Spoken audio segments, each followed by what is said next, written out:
MJF can't wait to join WWE. A WWE star was injured on SmackDown, and the original plans for Jade Cargill dropping the AEW TBS Championship has been revealed. Stay tuned for the news. So we're just off the back of AEW Revolution, and what one hell of a show it was. Good show. It was really good. You can see everything that happened at that show, at what happened at, which should be live on the channel right now. But we're going to jump into sort of a little bit of talk around one of the top stars of AEW, and that's MJF. Maxwell Jacob Friedman, of course, is one of the top guys undisputably in the entire business. Oh, without a doubt. I think his stock has only been on the rise over the last couple of years now at this point, especially since being on AEW TV too. And now that he's got that big old championship around his waist. Triple B. Well, a report from Fightful Select has revealed that MJF, and now we know for the past year, 2 years, he's been talking about the bidding war of 2024. Yeah. He's been talking about, maybe I'll go and see my buddy Trips and all that sort of good stuff. Well, he said, this report from Fightful Select has said that MJF has been talking to a talent in WWE, with one WWE talent outright admitting that MJF said, I'm looking forward to being there in 2024. But then the same talent also notes that while MJF wanted them to think he was serious, maybe take it with a little bit of salt, a little grain of salt, because he is someone who we know will work everyone to make it seem even more like a big thing, you know? Yeah, sometimes we don't know when he's legitimately switched off or not. He seems to be, he's a wrestling character that seems to be on all the time. And I mean, I think that's beneficial to MJF and how much, as we were saying, his stock has risen within the last couple of years as well. I mean, keeping his options open, obviously, he spoke before, he will go wherever the big money is. And I'm sure by the time 2024 arrives, there will be big money on the table for MJF to either stay with AEW or cross the fence and go over to WWE. And he's someone that could work really, really well in WWE. He's got the look, he's got the talent on the mic, and that's a big part of a WWE character. Like, AEW is more ring-based than WWE has certainly been in the past. So MJF being able to come in and go, this is me. This is a whole package you're getting. Yeah. It's kind of similar to Cody Rhodes, who feels sort of made for WWE. And it's weird, Cody's character didn't work so much in AEW. Yeah. It's working really well in WWE, and MJF must be looking at Cody going, That's very true. Also, though, one wonders if MJF would still have that would still be able to go off the rails a little bit as much as he does in AEW with the WWE style. I don't think he would. He certainly would not be pouring drinks on children in the crowd. That was good, that was an incredible moment, but I don't think WWE would allow it. They're a bit more strict in that sort of thing. We definitely wouldn't get a lot of the sort of more edgier content from him. I mean, we say that, but if you're buying MJF as a package, that's what you're buying. You know, that's what you're hiring. That's what in 2024, if WWE's door, if he's at WWE's door and they're knocking, you know, they want the whole thing. Yeah, and part of me wonders as well, if they're giving him the big money too, I mean, is that motivation for him then to be like, okay, well, there's big money here, maybe I switch things up a little bit going into this company and maybe I have to change things, but money's on the table. Money is on the table, and it is very exciting to have like little bits from MJF being like, yeah, I can't wait to go to WWE, can't wait to be there, because it makes it really exciting for us, because it makes it a bit more unpredictable as to where he's going to be in a year's time. But we know where he's going to be very, very soon, specifically on March 9th. Where is it, Andrew? He's got to appear on Impractical Jokers, Fraser. So it's been revealed that MJF is set to represent AEW on the Impractical Jokers TV show on, as he said, March 9th. Although, however, MJF is the reigning AEW World Champion. Yes, he did retain last night against Bryan Danielson. Don't expect to see the belt on the show, because the episode was actually filmed last summer. Yeah, it was taped a wee while ago. Now, I'm a big fan of Impractical Jokers. They're one of my favourite shows just to sit and binge and watch rubbish on TV. They do some absolutely hilarious stuff on there, and I can't wait to see how MJF interacts with them all. He'll be perfect. Like, his delivery with stuff is so incredible. Right. And I feel like he'll meld into that so well. Obviously, we know Impractical Jokers as well have like a history with AEW too. Yeah. Jericho's been on there before. They did stuff with the Jericho Appreciation Society recently, I think, on TV as well. They got booked their table. Yeah, they did, yeah. Like, you know, they've done things with AEW. We know they're big wrestling fans. It's pretty cool to see MJF on there. So if you like Impractical Jokers and you like AEW, you're going to get some great content out of it. But jumping over to WWE side of things, we've got a tease of maybe what could come in the future.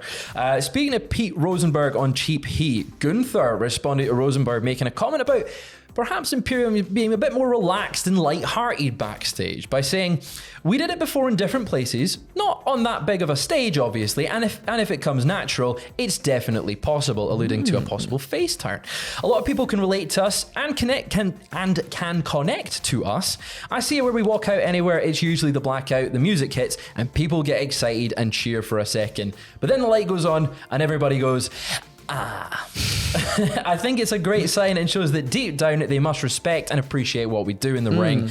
But when we get to the back, when we get them back to be like, they don't look like the guys who would shake hands. It's a good situation. I'm excited for a potential Imperium face turn, right? Yeah, me too. And I guess it doesn't necessarily have to be like, you know, cut and dry face turn. They don't have to start being all maybe comedic and this and that backstage, or like being super good guys. Yeah. I think it is, as sort of Gunther alludes to here, is more like their wrestling acumen is so well respected that you can't help but like really root for Gunther or Ludwig Kaiser or Giovanni as well. Yeah. Like it feels bad to boo them because they're so good. Yeah. The mat is sacred to them. The ring is sacred. They don't cheat. No. They just wrestle and they're really good at wrestling. And that's kind of what we saw with the Bang Bang Boys. The Bang Bang Boys. The Bang Bang Boys. The Banger Brothers. The Brawling Brutes. The Brawling Brutes. With Butch, Ridge and Sheamus. They just naturally turn face out of the feud with Imperium. Yeah.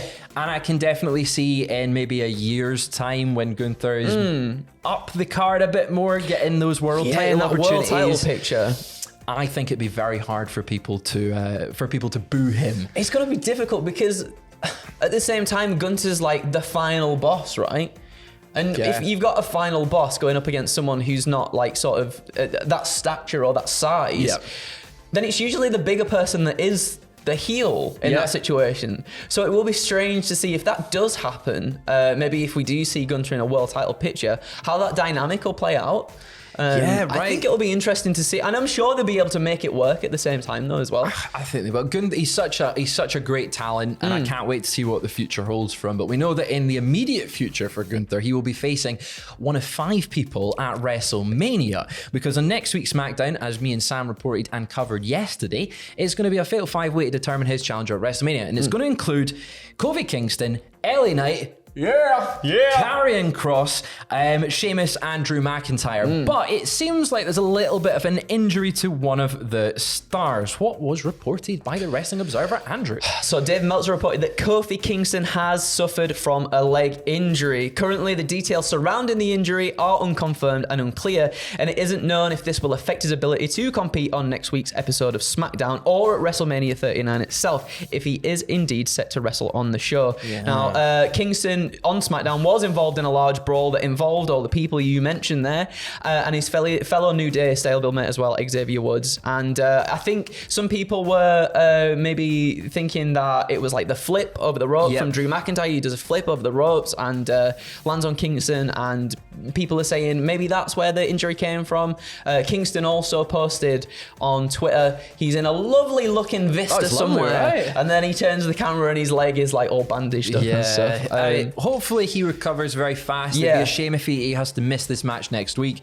Obviously you can maybe slot Xavier Woods in there just as a sort of replacement. It's a good shout. But at the same time, it's sort of like Kofi was featured in this angle. It would be great to see him continue through it. I'm excited for what they do with this Intercontinental title picture. Yeah. We saw reports back in February, WrestleVotes was saying it's going to be Gunther versus Sheamus versus Drew at WrestleMania. But what if it was a fatal 6-way or a ladder match? A ladder match. because we know that the Intercontinental Championship has history of ladder matches at WrestleMania. Oh, it certainly does. Ow, you got me tantalised with that one, Fraser. It's just the thought of Gunther at the top of a ladder, just chopping people straight off the ladder, and that would be quite brutal. But yeah, keep an eye on that one. Hopefully we'll get more news on Kofi Kingston's injury status going into this coming week and this week's SmackDown. But we're going to end on some more AEW news. Obviously, Jade Cargill didn't appear on last night's AEW Revolution. TBS Championship wasn't defended, but we do have some original plans for what was meant to happen for the TBS Championships. So, according to Worked Wrestling, AEW originally planned for Jade Cargill to drop the TBS Championship to Chris Statlander before her injury. The report notes that AEW may revisit this plan as Statlander's absence from TV has kind of led to Cargill's current holding pattern of not really... I don't want to say having credible challengers, but also it just being fairly obvious that Cargill's retaining. Yeah. And she's had the belt for a long time. She's a long time at this point. Only TBS champion. Yeah. Since its inception last January. Statlander has been out with an injury since August of 2022. She tore her ACL and a lateral meniscus and was expected to be on the shelf for 6 to 8 months. Hopefully, she'll recover just like Kofi Kingston. Yes. Do you want to see this program resume? Do you want to see Statlander win the belt? I do. I think, as you were saying, I don't want to say like not a lot of credible challenges, but not a lot of credible challenges, really. Yeah. You kind of know what you're going to get in a Jade Cargill match recently, at least anyway, because nobody's really been built up to be the ones to take it off her. And I feel like for the longest time, I think beforehand, I think there was talk about Chris Statlander, like from the wrestling, just from wrestling fans online, about Chris being the one to do it. And for me personally, that feels like she feels like the right person to do it when she comes back finally too. And having this long title reign on Jade Cargill, it feels about time to make her, push her up a bit further. And be in the women's world title picture and being like, because she's undefeated. She's undefeated at the moment. And no one else in the women's division is. No. So really, it should be her that is being positioned for that top belt. Obviously, they don't want to overexpose her too much, keeping her in the TBS title picture. But hopefully, when Statlander is healed and back, we'll maybe see that title picture resume. But that's all we have just now for the news. Obviously, we've got What Happened At on the channel, covering everything that happened at AEW Revolution last night. WTF Moments will be on the channel at some point soon. You can go and watch my most recent worst shows ever on TNA Victory Road 2011. Yes! Yeah! That's the one with Jeff Hardy. Anything you want to plug, Andrew? What's your stream? I'll probably be streaming later on today. I don't know what we're going to do yet. Maybe Dream Daddy, maybe Pokemon. I haven't decided yet, but come along and have some fun. Twitch.tv/Cultaholic. 6 o'clock. 6 o'clock. 6 o'clock. Well, see Andrew then. I'll see you later. Bye.